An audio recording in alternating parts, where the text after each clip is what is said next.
I'm Stephen Cook, curator and site manager of Uncle Tom's Cabin Historic Site in Dresden, Ontario, Canada. And I'm here at the home of Josiah Henson. The house is part of a museum owned and operated by the Ontario Heritage Trust. They are the province's agency responsible for conserving, interpreting, and sharing Canada's or Ontario's heritage. You can explore the work we do and see how you can get involved by visiting our website, www.heritagetrust.on.ca. And the link is below in the description for this video.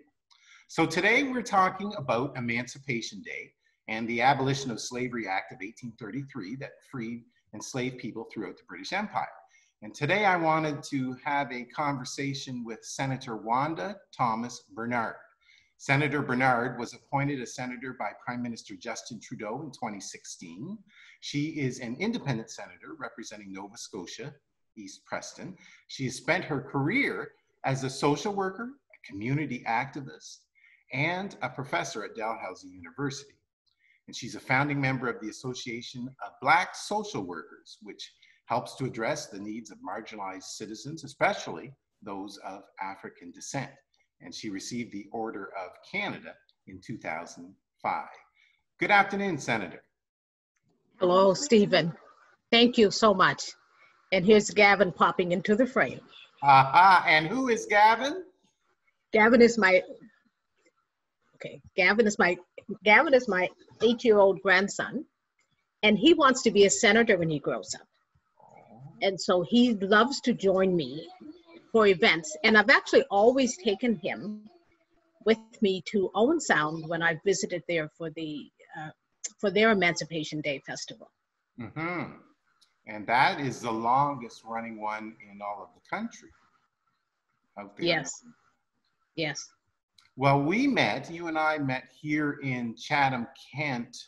I guess it was this past March, right before this whole pandemic started. And I was struck by the local and the regional support for your efforts to have Emancipation Day officially recognized and designated by the federal government. We had people here from Windsor, from London, from Chatham, and all points in between.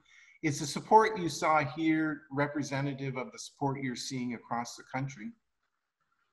Well, I would say the support is there when people become aware. Part of the problem across the country is that not many people know about Emancipation Day because other than Ontario, no other province recognizes Emancipation Day. And that's part of the aim of having Emancipation Day nationally recognized, is so that people across the country will know about it and also celebrate it and embrace it and understand its meaning in its entirety. Okay, so let's back up. For those watching today that may not, as you say, know what Emancipation Day is, what is Emancipation Day? And more specifically, what is it that you are trying to do? So as you said in your opening, it was the British, and it was actually Queen Victoria at the time, who called for the end of slavery in all of the colonies.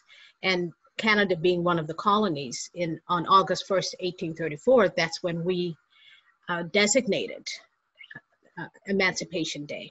So it was meant to be the end of slavery. Yet, in Canada's history that is taught and told in this country, we tend not to tell the full story of Canada's history, including that history of slavery. So part of the reason why we want to have Emancipation Day nationally recognized is so that fuller history is told and taught from coast to coast in this country. And without fully teaching that history, it's almost like an erasure of part of our past. And we maintain that the history of slavery and what came post-slavery is really the underpinnings of what we're seeing today in anti-Black racism. And would you say, we're kind of skirting around the issue of the Black Lives Matter movement. It's certainly the push for Emancipation Day that you're doing certainly has a significance with that movement as well. Can you talk a little bit about the similarities that you may see between the Black Lives Matter movement and the dialogue that you'd like to have on diversity here in Canada? The Black Lives Matter movement is pretty significant because it's actually worldwide. It's a global movement. Although for many of us, certainly here in Canada, the Black Lives Matter movement has been there for many years. But since the murder of George Floyd, it's become a global movement for change. And that movement for change is really tied to all of the work that we've been doing. There seems to be just a matter of more urgency. Because I say often that it's the pandemic of racism that has collided with the pandemic of COVID. And because of COVID, okay, yes, bring it in the kitchen. Close that door. May have to do a little edit on this, but it is what it is, you know. Yeah, that's fine. And so the pandemic of COVID colliding with the pandemic of anti-Black racism has led to more recognition of the Black Lives Matter movement. Part of our reason for trying to push and build on the work that was done by the Ontario Black History Society for many years, originally led by Rosemary Sadler and others, you know, who've been really working on this for many, many years. Yeah, at least 20 years, I think. At least 20 years, trying to get this national recognition. And so I believe that the time is now. The time is now. Close the door, honey. Close the door on your way out, please. Thank you. I think we'll be good for a bit now. The time is now to really see some momentous change, sustainable change, long-term change, not just for, you know, the one or two that managed to break through the concrete ceiling. We're talking for the critical mass of African people across this country, and part of that change means recognizing the history of slavery and how that history has led to the current conditions that we're fighting against, that the Black Lives Matter movement is pushing and fighting against and bringing worldwide attention to. We need and want change, and we want it now for the next generation. Right. And generations coming behind them. Yeah, for young Gavin's generation coming. Yes, exactly. But there's a story that I want to tell. And I have to tell this story because my two grandsons were having this conversation during Victoria Day weekend. And so Gavin says to his older brother, Damon, and to me, he says, so why are we celebrating Victoria Day? You know, who is Queen Victoria? So I said it's Queen Victoria's birthday. Well, why are we celebrating this Queen's birthday in Canada? And 10-year-old Damon says, because she was the Queen when Emancipation Day came into effect to free the slaves. 10-year-old Damon. And I was so pleased to hear him talk about that because it shows the value of educating our children about all of our history. Now, I'll tell you, that's not education he received. I was going to ask, is in that school? personal? That's education he received in nanny school. There's much yet to be done. He's passing it on to his younger brother. And I want every child across the country to be learning the full story and the full contribution of African people in this country. Mhm. And by having Emancipation Day proclaimed as a nationally recognized day, we set the stage for that to happen in schools, not just in nanny schools, but Right. in the school system across the country. Now, there seems to be a constant theme, a thread running through your life centered around inclusion and equity and social justice. Where did this fire come from? Is there one specific event that put you on this course, or was it a series of experiences that shaped your thinking? Well, likely a series of experiences over the years. But my first awareness of racism happened when I was 12 years old. Okay. And a 12-year-old entering an integrated high school for the first time after having gone through grades primary to 7 in a segregated school. And then when I went into the integrated school at grade 8, I was 12 years old, I suddenly realized racism. I became very aware of racism. I was the only Black student placed in 8A, which is the highest academic level. 8B had 2 Black students. And then the further down you went, when we had 5 grade 8s in that school, the further down the line you went, the more Black students you had. At the age of 12, I could see the systemic inequalities in education. And I knew that not all of the students that had been in that segregated school with me belonged in such lower academic grades. I knew that was wrong. At 12, I knew that was wrong. Right. And that was in the middle of the civil rights movement. And so I was very drawn to understanding and unpacking race, living through it, and also trying to understand it and analyze it. But I often say I went on and I had 2 journeys. So I had one journey in the public school system and then on to post-secondary education. And my other journey was the journey through civil rights. The journeys through civil rights in Nova Scotia, in Canada, and in the United States. And that education was probably, that's what keeps the fire in my belly to keep going. You aren't of any relation to Viola Desmond by chance, are you? We're not related, No. but I feel like I'm such a kindred spirit to her sister Wanda.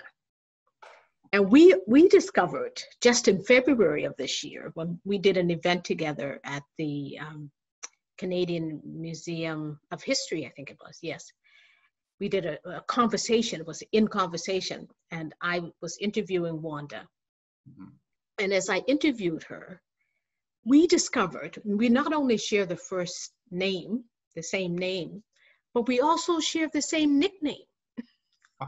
And what is that?